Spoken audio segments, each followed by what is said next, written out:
Seruput kopi dulu, Lur. Ini bukan sekadar pernyataan biasa dari pejabat militer, tapi sinyal keras bahwa peta kekuatan global lagi berubah cepat. Dan yang ngomong bukan analis biasa, tapi Letnan Jenderal Stephen Sklenka langsung di forum Modern Day Marine Expo 2026.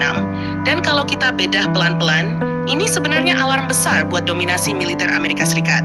Langsung aja kita masuk ke intinya. Yang pertama, status China sekarang bukan lagi hampir setara, tapi sudah setara penuh dulu. Amerika sering menyebut China sebagai near peer competitor, artinya masih di bawah, tapi mulai mendekat sekarang. Narasinya berubah drastis. Menurut Sklenka, China sudah jadi peer competitor ini penting banget. Karena dalam doktrin militer Amerika, peer berarti musuh yang punya kemampuan, teknologi seimbang, daya tempur sebanding, kemampuan menghancurkan yang setara.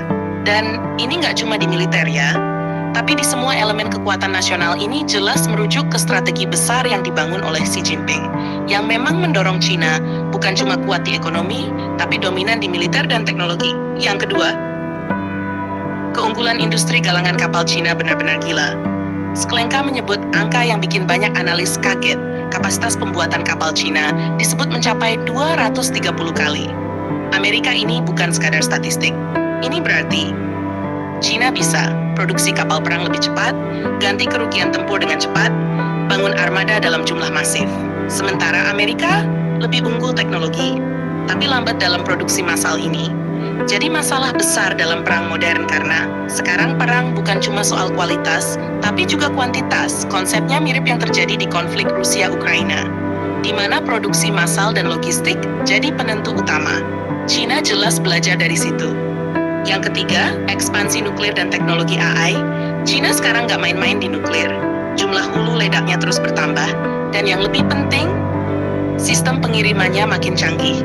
Ditambah lagi, mereka serius mengembangkan kecerdasan buatan untuk perang. Sistem otonom swarm drone atau kawanan drone, ini konsep yang lagi jadi tren global drone murah. Tapi jumlahnya banyak. AI yang bisa mengambil keputusan cepat di medan tempur. Amerika sendiri sekarang mulai mengejar konsep ini.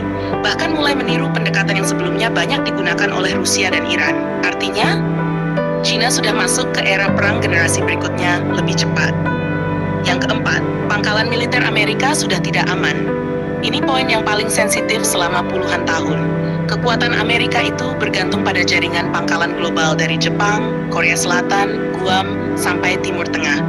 Tapi sekarang, Sklenka secara terbuka bilang pangkalan itu rentan. Kenapa? Karena China punya rudal balistik jarak jauh, rudal hipersonik, kemampuan serangan presisi tinggi. Targetnya jelas, pangkalan udara, pelabuhan logistik. Kalau pangkalan ini lumpuh di awal konflik, maka proyeksi kekuatan Amerika bisa langsung runtuh. Makanya sekarang Amerika mulai ubah strategi, menyebar pasukan, operations, pakai pangkalan kecil, mengurangi ketergantungan pada satu titik besar.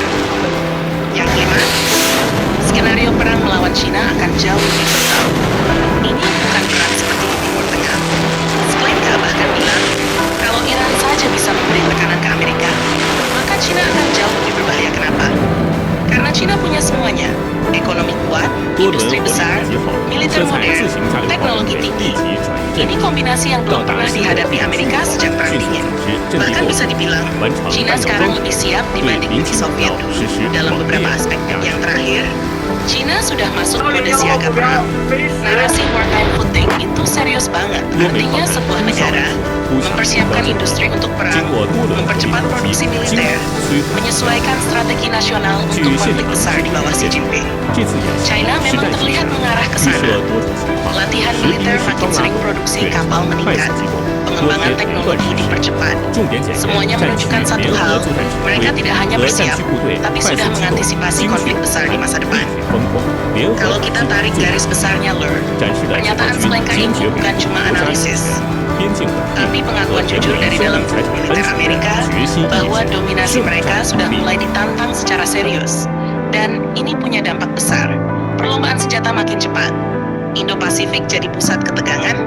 Negara seperti Indonesia ikut terdampak secara strategis karena posisi kita ada di jalur konflik potensial, mulai dari Laut Cina Selatan sampai jalur logistik global.